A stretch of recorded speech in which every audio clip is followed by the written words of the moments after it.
देखो, सबसे पहली बात हमारी कमजोरी क्या है? हम परेशान हो जाते हैं। संसार में देखो तो परेशान, परमार्थ की तरफ देखो तो हम परेशान हो। ये हमारा आदत स्वभाव बन गया परेशान होना। थोड़ा सा धैर्यवान बनो, गंभीर बनो। कोई इस भारी से भारी विपत्ति में परेशानी स्वीकार करके विपत्ति से थोड़ी निकला जाता। सुलझो, ठीक है, ये विपत्ति आई, समस्या आई, इसका समाधान होगा।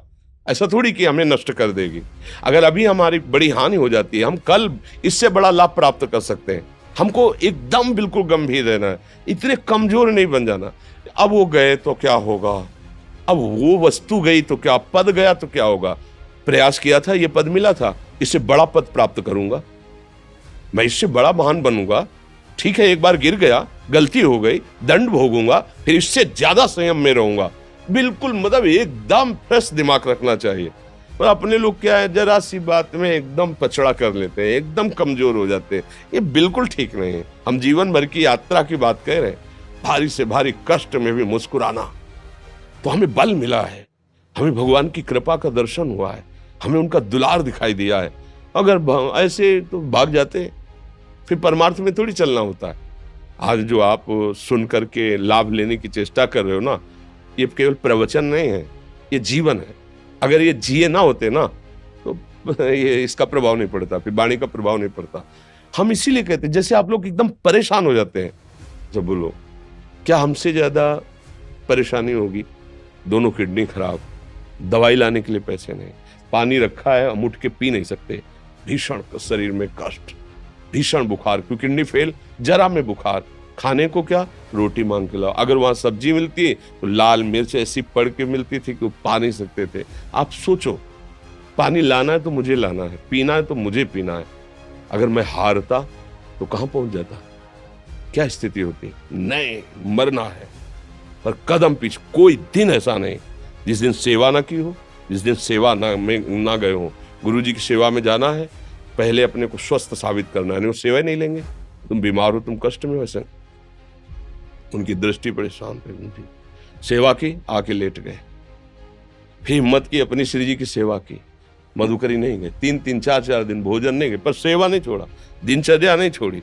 और उसका प्रधान कारण संयम, ब्रह्मचर्य, भगवदाश्रय, नाम जप, कभी हारने नहीं दिया।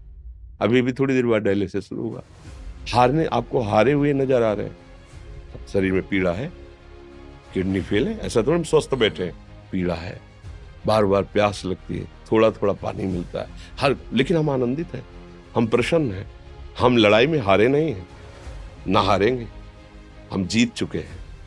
हम अपने मालिक के भरोसे में अपना सब बात, तो वो ये हम अपनी बड़ाई नहीं बता रहे, हम आपको बता रहे समस्या। सोचो, तुम्हारे पास तो माँ है, भाई है, बहन है, परिवार है, कोई ना कोई तो है ना। मेरा किसी ने कभी जीवन में ध्यान भी नहीं दिया। क्यों? बचपन से बाबा जी बन गए, किसी से प्यार नहीं, किसी से संबंध नहीं, कोई जानकारी नहीं, हम कहाँ हैं, वो कहाँ, किसी से कोई मतलब नहीं। अच्छा, जवान साधु कौन श्रद्धा करे? कभी गांव जाने की हिम्मत नहीं पड़ती कि रोटी मांग ले, पता नहीं लोग क्या सोचेंगे, क्या भावना कर ले। हम दरवाजे पे खड़े हैं, क्या कैसी भाव, जो हमारे सामने आकाश वृत्ति से आया यौवन अवस्था में, वही पाया, अन्यथा भूखे रह गए। जब हम हर समय अपने को विवेक के द्वारा सावधान रखे, तो हम कभी निराश नहीं हुए, कभी उदास नहीं हुए, कभी ऐसा नहीं लगा कि यार हम दुखी, कभी नहीं लगा।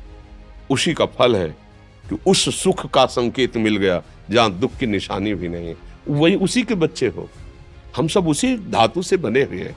हम इतना क्यों परेशान हो जाते हैं? हम ये देखते हैं, अपने लोग थोड़ी बात बिगड़ गई परेशान, नहीं बिगड़ी तो बिगड़ जाने की संभावना में परेशान है। आज सुख है, लेकिन कल सुख छिन जाएगा, तो हम आज के सुख में सुखी ना होकर कल के दुख की आने की संभावना में हम भयभीत हो। मतलब क्या हमारी सोच रह गई? हमको इतना बलवान बनना है कि सुख और दुख दोनों हमको छू न सके। भारी से भारी सुख की व्यवस्था है तो अहंकार नहीं, हर्षित होकर किसी का अपमान न करे कि हम धनी, हम पदाधिकारी, अमुक। भारी से भारी दुख आया तो हमें किसी के सहयोग की जरूरत नहीं, हम फिर अपने कदम बढ़ाएंगे, हम फिर जुड़ी हुई अपनी भावनाओं को सजाएंगे। मस्त जीवन, एकदम तुम अविनाशी के बच्चे हो। शेर का बच्चा भेड़ों के बीच में फंसकर म्यों म्यों बोल रहा है, बस अगर दहाड़ना सीख जाए तो कोई भी उसे परास्त नहीं कर सकता। ऐसे भगवद अंश, तू प्रपंच में फंसकर अपने को इतना दीन क्यों देख रहा है? तू ऐसा है कि भगवान के दिव्यास्त्र में भी ताकत नहीं तेरे को मार सके। तू अविनाशी का अविनाशी बच्चा है। विनाशी भोगों को, विनाशी शरीर को मैं मान के इतना भयभीत, इतना दुख ठीक नहीं। ये सबके लिए, केवल एक के लिए नहीं। आप समझो, आप लोग सोचते हैं हम गृहस्थ होकर भला ऐसी स्थिति कैसे। जनक जी सुखदेव जी के गुरु हैं और राजा हैं, महल है, रानियां हैं, नौकर है, चाकर। क्या सुखदेव जी जिनके शरीर में लंगोटी भी नहीं है, दिगंबर, परमहंस, परमहंस के गुरु हैं जनक जी जो राजा हैं। समझो आप ऐसा ना सोचे कि हम नौकरी कर रहे हैं, हम संसार में, हम गृहस्थ हैं, हम आध्यात्मिक की ऊंचाई पर नहीं चढ़ सकते। नहीं, आप एक सरकारी नौकरी या आप किसानी या व्यापार करते हुए आप एक अध्यात्म की ऊंचाई में चढ़ सकते हैं। और अध्यात्म ही है जो तुम्हें इस माया के दुख सुख से ऊपर उठा सकता है। दूसरा, चाहे जितनी संपत्ति आ जाए, आप सुखी नहीं हो सकते। सब देख लो, आंख खोल के देख लो। अध्यात्म ही है जो तुम्हें हर कष्ट सहकर मुस्कुराकर जीने का रास्ता बता देगा कि आप आनंदित हो जाओगे। कुछ नहीं बिगड़ा। अध्यात्म है तो कुछ नहीं बिगड़ा, अध्यात्म नहीं है तो कुछ नहीं बना, कुछ हाथ नहीं लगने वाला।